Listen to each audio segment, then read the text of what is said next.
the film Padmavati there is concerned, and the Supreme Court now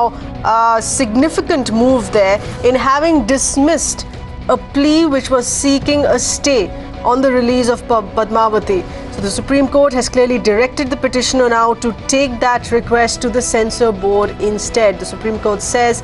let the Censor Board take an independent first view, and Supreme Court saying that it cannot be filling in for the role of the Censor Board here for the country. We have with us our senior correspondent Meenakshi getting us those inputs there. Meenakshi, very rightfully so, there is a body that exists in the country already, the CBFC, which is to take a call on which movies are to be released or not, but more importantly, given certificates. And that's exactly what Well, absolutely, Seher, and this is an argument which has been consistently presented by Mirror now insofar as the controversy surrounding Padmavati goes, because remember, this is the exact line of argument that has been debated extensively on Urban Debate, and Supreme Court today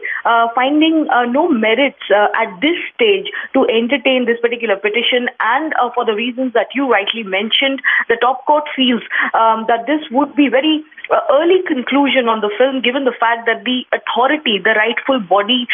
which is entrusted with the task of viewing and vetting the movie and giving it a go-ahead certificate or not, has not yet viewed the movie. The movie has not been presented for exhibition before the Censor Board, and therefore the Supreme Court for now has decided to keep its hands off the issue. The petitioner was hoping to invoke the Supreme Court's